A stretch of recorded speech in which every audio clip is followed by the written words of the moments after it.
¿Alguna vez has susurrado una oración tan desesperada que no esperabas un trueno del cielo, sino apenas un susurro en la tierra? Esta no es la historia de un milagro que partió las aguas o detuvo el sol. Es la crónica de cómo Dios respondió al ruego de un rey quebrantado, no con una legión de ángeles, sino con los pasos sigilosos y el corazón leal de un solo hombre. Es la historia de un espía en el palacio del traidor, una misión secreta nacida de una amistad inquebrantable, donde el destino de una nación no se decidió en un campo de batalla, sino en los pasillos del poder, a través de una guerra de palabras divinamente orquestada. Esta narrativa antigua es un espejo que revela cómo, aún hoy, la intervención de Dios a menudo lleva el rostro de un amigo dispuesto a arriesgarlo todo por nosotros, demostrando que las respuestas más poderosas a nuestras oraciones no siempre descienden del cielo, sino que a veces caminan a nuestro lado. El polvo del Monte de los Olivos se pegaba a las lágrimas de un rey fugitivo. David, el hombre conforme al corazón de Dios, ascendía descalzo y con la cabeza cubierta, no como un monarca, sino como un penitente. Su corazón, que una vez había compuesto salmos de victoria, ahora latía con el ritmo fúnebre de la traición. Su propio hijo, Absalón, le había robado el reino y el corazón del pueblo. En la cima de su angustia, mientras la procesión de exiliados lloraba a su alrededor, David no pidió fuego consumidor ni una plaga sobre sus enemigos. Su oración fue quirúrgica, un misil espiritual dirigido a la mente más brillante de Israel, la de su antiguo consejero Ahitofel, quien ahora servía al usurpador. «Oh Jehová», clamó con el alma desnuda, «entontece ahora el consejo de Ahitofel». Según Samuel 15:31. No pidió un ejército, no pidió poder, pidió que la sabiduría del hombre más sabio se convirtiera en necedad. La respuesta a esta oración no tardó. No llegó como un estruendo celestial, ni una visión profética, sino en la figura de Husai Arquita. Lo encontró en la cumbre del monte, un lugar de adoración ahora convertido en un punto de observación del desastre. Husai no venía con armadura ni espada, su túnica estaba rasgada y había polvo sobre su cabeza, los símbolos universales del duelo profundo. Su apariencia no era la de un guerrero listo para la batalla, sino la de un amigo que había venido a llorar con su amigo. En ese gesto, en esa ropa rasgada, David vio la mano de Dios. La respuesta a su súplica no era un arma, sino una persona. No era una intervención espectacular, sino una presencia leal. En el momento más oscuro, Dios le envió a David no lo que su mente de rey podría haber pedido, sino lo que su corazón de hombre necesitaba. Un amigo que sentía su dolor tan profundamente como si fuera propio. Fue entonces, en ese encuentro divino y terrenal, que la oración se transformó en misión. David miró a Husai y una estrategia celestial nació en su mente. Le dijo que su presencia en el exilio sería una carga, pero su presencia en Jerusalén podría ser el arma secreta de Dios. Si volvieres a la ciudad, le instruyó David, y dijeres a Absalón, «Rey, yo seré tu siervo», entonces podrás frustrar el consejo de Ahitofel. Era una petición audaz, casi suicida. Le estaba pidiendo a su amigo más fiel que regresara al epicentro de la traición, que fingiera lealtad al hombre que quería matarlo, y que se convirtiera en un agente doble en la corte del enemigo. Husai debía convertirse en un espía para el reino de los cielos, un profeta encubierto cuya única misión era sembrar la locura divina en el terreno de la lógica humana más letal. Su campo de batalla no sería de tierra y sangre, sino de astucia y palabras. Para entender la magnitud del sacrificio de Husai, debemos comprender lo que significaba el título Amigo del Rey. No era una designación casual o un apodo afectuoso. En las antiguas monarquías del cercano Oriente, amigo del rey era un cargo oficial, un título de inmenso honor y responsabilidad que designaba al consejero más íntimo y confiable del monarca. Era un pacto de lealtad que trascendía la simple camaradería. El amigo del rey tenía acceso irrestricto al trono, conocía los secretos del Estado y su consejo pesaba casi tanto como el del propio rey. Cuando Husai se presentó ante David, no solo estaba actuando como un amigo preocupado, estaba honrando un juramento, una alianza sagrada. Su decisión de obedecer a David y entrar en la corte de Absalón no fue solo un acto de amor personal, sino el cumplimiento de un deber pactual, una declaración de que su lealtad no estaba con el trono físico, sino con el rey ungido por Dios, incluso si ese rey estaba exiliado y despojado de todo poder terrenal. Imaginen la escena. Husai desciende del Monte de los Olivos, dejando atrás a su verdadero rey, y camina de regreso a una Jerusalén que celebra a un nuevo soberano.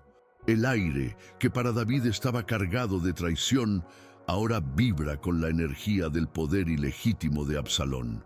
Cada paso que da Husai es un paso hacia el peligro mortal. Debe componer su rostro, ocultar su dolor bajo una máscara de oportunismo y presentarse ante el hijo traidor como un converso a su causa. Al entrar en el palacio, no solo entra en un edificio de piedra, sino en una red de ambición, vanidad y sospecha. Es un hombre solo, un cordero entrando en una guarida de lobos, armado únicamente con una instrucción de su rey y una fe silenciosa en que el Dios que escucha las oraciones en las cimas de los montes también opera en los corredores oscuros de los palacios. Su misión de espionaje profético había comenzado.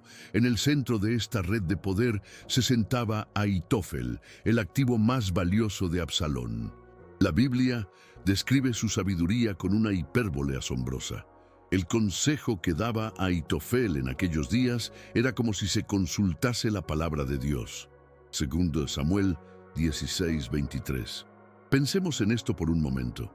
Sus estrategias no eran simplemente buenas, eran consideradas infalibles, divinas en su precisión y eficacia.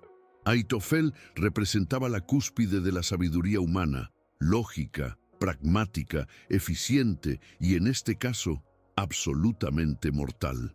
Era un genio táctico cuya deserción del lado de David fue el golpe más devastador, más aterrador que la misma rebelión de Absalón. Era la mente maestra que podía garantizar una victoria rápida y segura para el usurpador. Su presencia en el campamento enemigo era la razón principal de la oración desesperada de David. Husai no se enfrentaría a un tonto, sino a un intelecto legendario cuya palabra era ley. El palacio de Absalón hervía de un orgullo febril. El joven príncipe, famoso por su belleza y su cabellera, ahora se sentaba en el trono de su padre, rodeado de hombres que habían elegido la ambición por encima de la lealtad. La atmósfera era eléctrica, una mezcla de euforia por la victoria fácil y la tensión subyacente de un poder adquirido por traición. En este escenario de vanidad y autoglorificación, Husai debía jugar su papel. Debía navegar estas aguas peligrosas, ganarse la confianza del hombre que había traicionado a su propio padre y posicionarse para el momento crucial en que se debatiría el destino de David.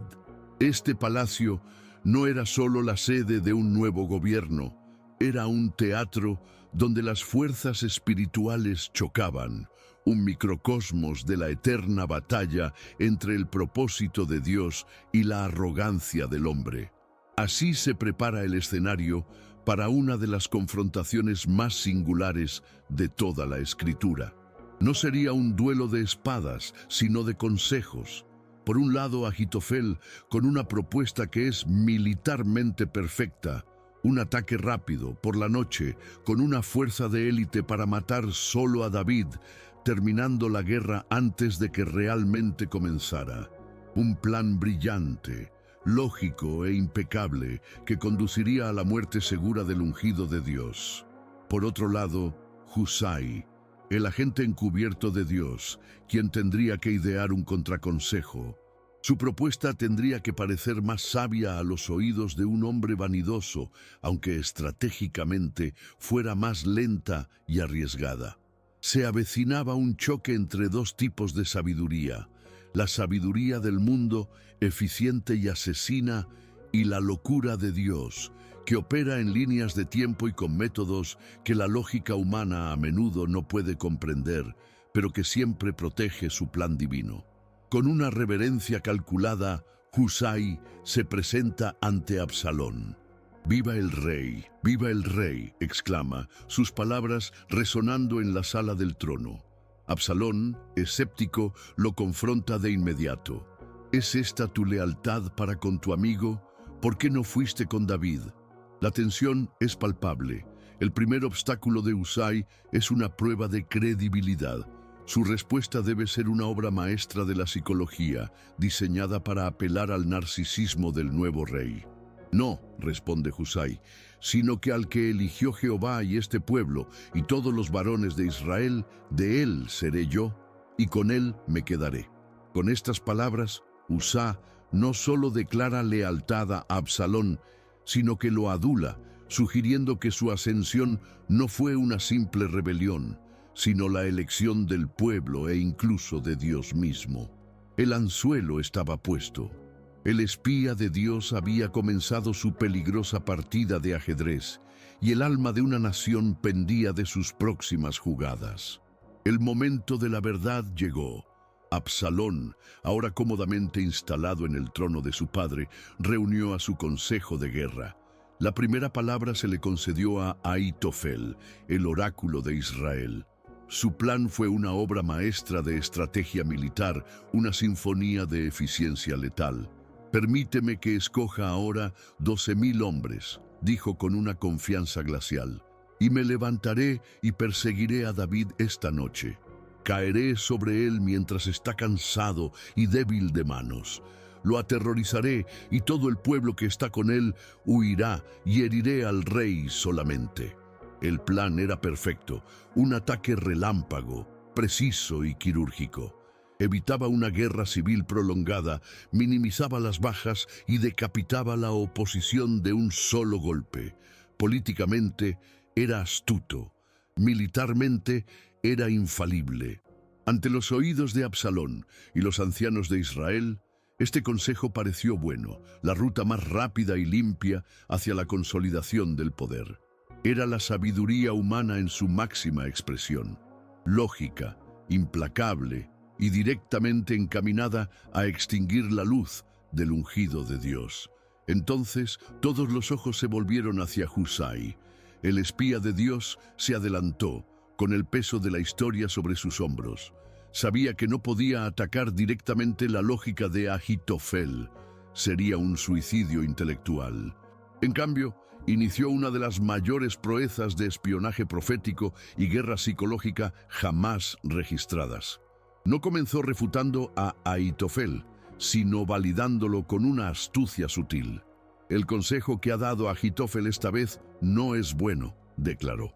La frase «esta vez» era clave, un reconocimiento implícito de la legendaria sabiduría de su rival, lo que hacía que su disidencia pareciera más una cuestión de oportunidad que de competencia.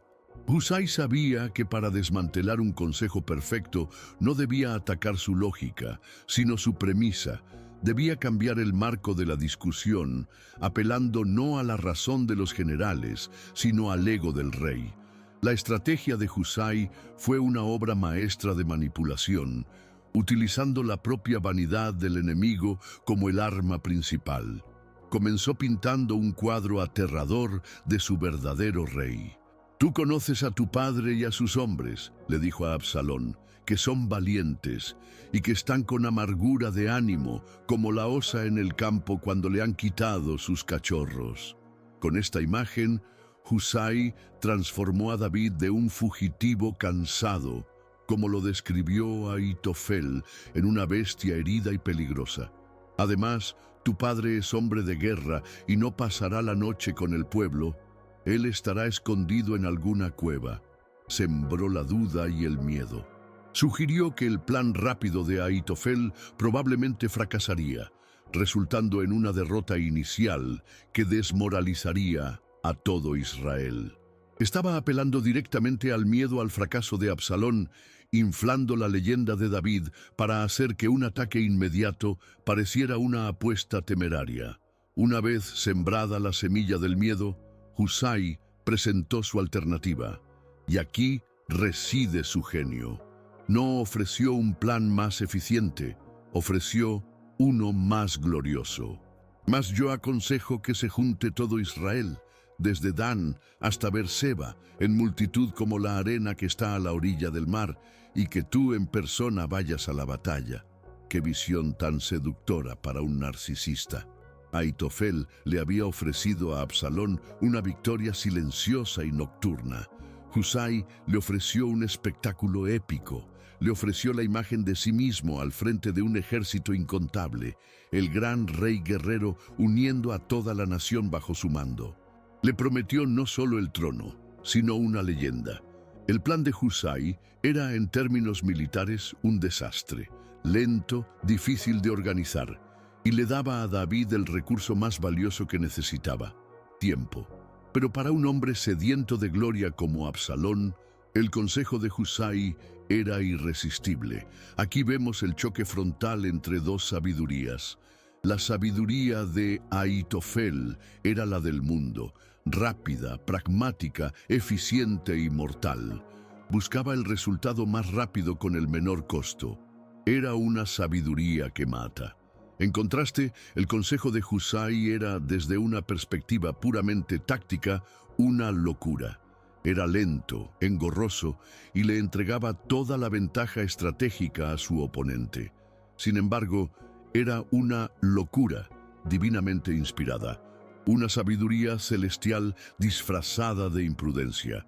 Su objetivo no era ganar una batalla según los términos del hombre, sino proteger el propósito de Dios según los términos del cielo. Esta locura de Husai estaba diseñada para salvar al ungido de Dios, dándole el tiempo y la oportunidad de reagruparse, mientras conducía al ejército del usurpador a un terreno elegido por David, el bosque de Efraín, un lugar que anularía su superioridad numérica. El principio espiritual que Husai desplegó es profundo y eterno. Dios puede y usará la vanidad y el orgullo de sus oponentes para que ellos mismos provoquen su propia destrucción. Husai no luchó contra el ego de Absalón, se alió con él. Lo alimentó, lo aduló y lo usó como un lazo para llevarlo al matadero.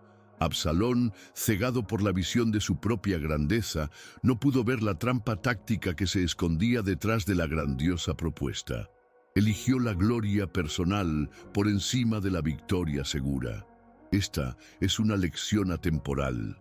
El orgullo no solo precede a la caída, sino que a menudo es el propio mecanismo de la caída.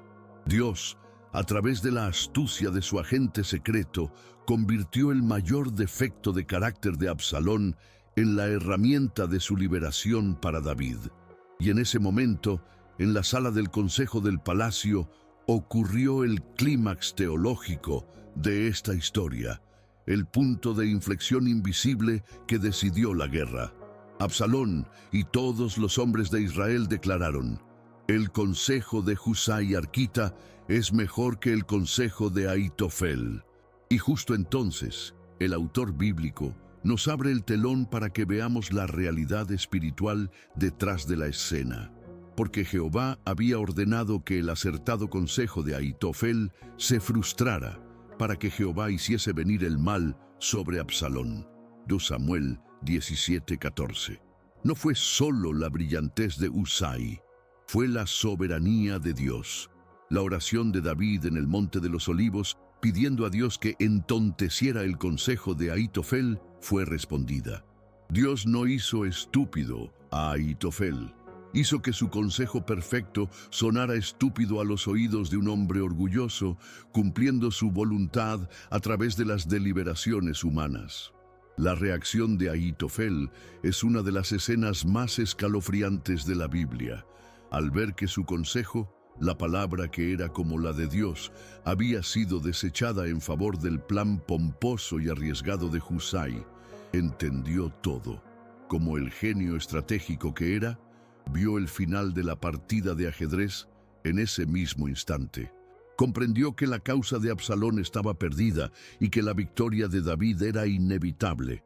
Su respuesta no fue de ira ni de debate, fue de una calma y resolución aterradoras. La Escritura dice que se levantó, se fue a su casa, puso su casa en orden y se ahorcó. El suicidio de Ahitofel es el testimonio más elocuente del éxito de la misión de Husai. El hombre más sabio de Israel prefirió la muerte a presenciar las consecuencias de la decisión que acababa de tomar Absalón, confirmando que la locura de Husai era, en efecto, una sentencia de muerte para la rebelión. Mientras la maquinaria de guerra de Absalón comenzaba a moverse lentamente, la guerra silenciosa de Husai continuaba. Su brillante intervención en el consejo no era el final, sino el comienzo de la siguiente fase. Inmediatamente y en secreto envió un mensaje urgente a David a través de los sacerdotes Sadoc y Abiatar y sus hijos.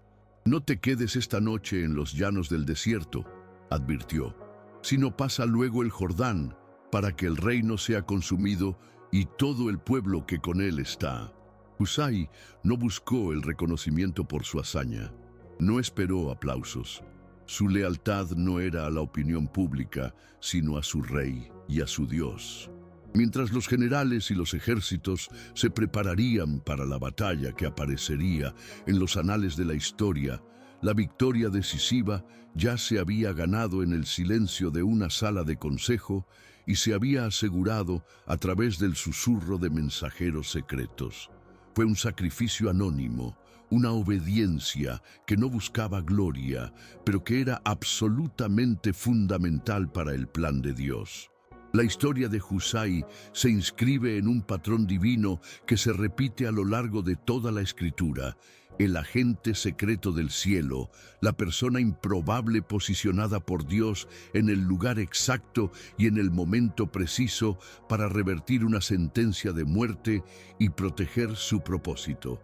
Vemos este patrón en Rahab, la prostituta de Jericó, que esconde a los espías israelitas, convirtiéndose en una pieza clave para la conquista de la tierra prometida. Lo vemos en Esther, la reina huérfana en el palacio de Persia, que arriesga su vida para entrar en la presencia del rey y desmantelar un complot genocida contra su pueblo. Husai es de la misma estirpe. Él es la prueba de que el control soberano de Dios sobre la historia a menudo opera de la manera más discreta e inesperada, no siempre a través de milagros que desafían la naturaleza, sino a través de la fidelidad estratégica y el coraje silencioso de un solo individuo dispuesto a convertirse en la respuesta a la oración de otro. La guerra de Husai fue una guerra silenciosa, una batalla librada en el terreno de la mente y el espíritu, lejos de los estandartes y los gritos del campo de batalla. Mientras Joab y los ejércitos de David recibirían la gloria y el reconocimiento por la victoria militar en el bosque de Efraín, la victoria más crucial, la que hizo posible todo lo demás, permaneció en el anonimato. La Escritura no vuelve a mencionar a Husai después de este acto. Su destino final es un misterio. Cumplió su misión divina y desapareció de las páginas de la historia. Su legado es una meditación profunda sobre el valor del sacrificio que no busca aplausos. Su obediencia no estaba condicionada al reconocimiento. Fue un acto puro de lealtad a su rey y a su Dios, un recordatorio de que algunos de los actos de adoración más profundos son aquellos que solo el cielo ve, las victorias silenciosas que ganamos en los corredores de nuestra conciencia cuando elegimos la integridad por encima de la conveniencia. Y aquí es donde esta antigua historia cruza el umbral del tiempo y entra en nuestra propia vida. ¿Alguna vez has sentido que tu lucha es invisible? ¿Has librado una batalla por la integridad en tu lugar de trabajo? ¿Has mantenido la lealtad en una familia rota? ¿O has defendido la verdad en silencio cuando todos a tu alrededor aplaudían la mentira?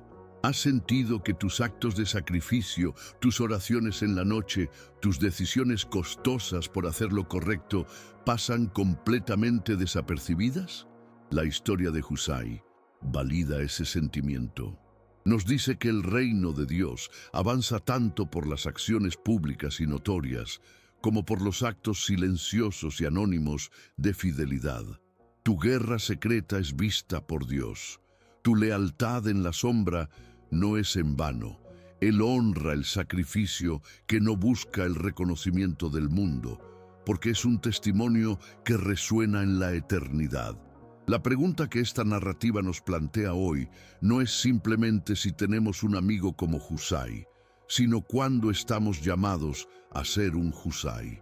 Porque ser un amigo del Rey, hoy, un seguidor de Cristo, a menudo requiere esta misma lealtad estratégica. No se trata solo de un afecto pasivo, es un llamado a la acción discernida. Es la habilidad de ver una situación, en nuestra familia, nuestra iglesia, nuestra empresa o nuestra comunidad, que se dirige hacia la destrucción, siguiendo un consejo de Ahitofel, y tener el coraje de intervenir. Ser un Husai significa estar dispuesto a ofrecer un contraconsejo, una perspectiva diferente que puede parecer locura para el mundo, pero que está alineada con la sabiduría y el corazón de Dios, incluso si eso conlleva un gran riesgo personal. El consejo de Ahitofel nos rodea hoy en día. Es la voz del pragmatismo frío que dice que el fin justifica los medios. Es la lógica empresarial que ve a las personas como números en una hoja de cálculo y aconseja despidos masivos para maximizar las ganancias a corto plazo. Es el consejo sensato que nos anima a abandonar un matrimonio difícil en lugar de luchar por la restauración. Es la sabiduría del mundo que nos dice que aseguremos nuestro futuro acumulando riquezas, sin importar el costo ético o espiritual.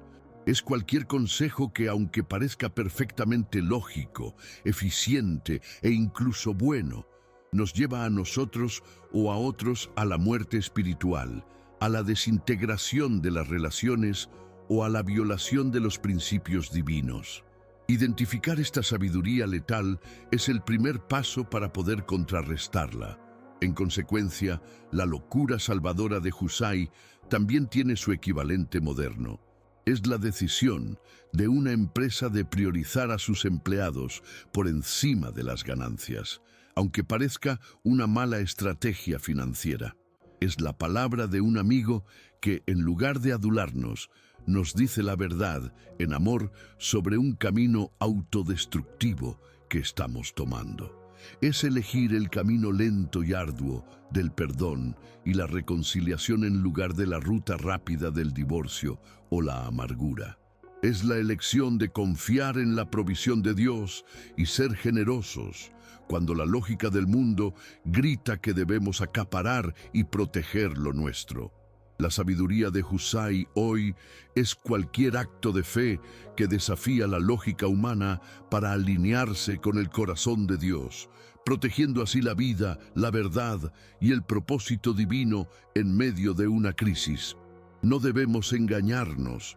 Ser un Husai es costoso. Él arriesgó su vida al entrar en el palacio del traidor. Para nosotros, el riesgo puede no ser la muerte física, pero sigue siendo real. Podemos arriesgar un ascenso, una amistad popular, nuestra reputación o nuestra comodidad. Puede significar ser malinterpretado, etiquetado como ingenuo, idealista o problemático. La lealtad estratégica a Dios a menudo nos pide que salgamos de la seguridad de la multitud y entremos en los palacios de poder de nuestro tiempo, ya sea una sala de juntas, una reunión familiar o una conversación difícil, para ser una voz solitaria por lo que es correcto. Requiere un coraje que no nace de nuestra propia fuerza, sino de una profunda convicción de que estamos actuando como agentes del Rey de Reyes. Pero en medio de este llamado desafiante, brilla un mensaje de esperanza inquebrantable. La historia de Husai es la prueba definitiva de que la fidelidad de una sola persona, actuando en el momento preciso, puede cambiar el curso de la historia. Es la garantía de que Dios no es un espectador pasivo de nuestras vidas, es un estratega divino que entreteje nuestros actos de fe, por pequeños o invisibles que parezcan, en su gran tapiz de redención. Tu acto silencioso de integridad hoy puede ser la intervención que salve el futuro de alguien mañana. Como dice el profeta Isaías, no temas, porque yo estoy contigo. No desmayes, porque yo soy tu Dios que te esfuerzo. Siempre te ayudaré, siempre te sustentaré con la diestra de mi justicia. Isaías 41:10. Dios ve tu batalla silenciosa y te sostiene. Este es el patrón divino. Dios posiciona a sus agentes. A menudo nos preguntamos por qué estamos en un trabajo que no nos gusta, en una familia complicada o en una comunidad difícil. Podríamos pensar que es un accidente o una desafortunada circunstancia. Pero la historia de Husai nos invita a considerar una posibilidad más profunda. ¿Y si Dios te ha posicionado exactamente donde estás para un momento Husai? ¿Y si tu presencia en ese lugar específico es una asignación divina? No eres un peón del destino. Puedes ser un agente secreto del cielo, colocado estratégicamente para frustrar un consejo de destrucción y proteger el plan de Dios, para ser la respuesta andante a la oración desesperada de otra persona. Por lo tanto, te hago una llamada profética a la reflexión. Mira tu vida, tu círculo de influencia, tu mundo. ¿Dónde está operando un consejo de Ahitofel? ¿En qué área se está aceptando una lógica destructiva como si fuera sabiduría? Y luego, con un corazón que busca a Dios, pregúntate, ¿cómo puedo ser un Husai en esta situación? ¿Qué palabra de locura divina, de verdad, de esperanza o de integridad necesito traer? No se trata de ser imprudente, sino de ser divinamente astuto. No se trata de buscar la confrontación, sino de buscar la restauración. Es un llamado a permitir que Dios use tu voz, tus acciones y tu lealtad para cambiar la narrativa. Al final, la historia de Husai nos enseña que las batallas más grandes de la vida a menudo no se ganan con ejércitos, sino con la lealtad estratégica y el coraje sacrificial de un solo amigo. Nos muestra un Dios que responde a las oraciones de maneras íntimas y personales, enviando no solo poder, sino a personas. Y apunta al Husai definitivo, Jesucristo, el amigo del Rey Celestial, que dejó la gloria de su palacio, entró voluntariamente en el territorio del enemigo y en la cruz ofreció el consejo de locura más grande de todos, que la rendición lleva a la victoria, el sacrificio lleva a la vida y la muerte lleva a la resurrección. Él es el amigo que frustró el consejo de la muerte para siempre. Si esta historia ha tocado tu alma, compártela con alguien que necesite ser recordado del poder de la lealtad silenciosa. Suscríbete para más viajes al corazón de la Escritura. Y déjanos saber en los comentarios quién ha sido un Husai en tu vida o cuándo has sentido el llamado a ser uno para alguien más.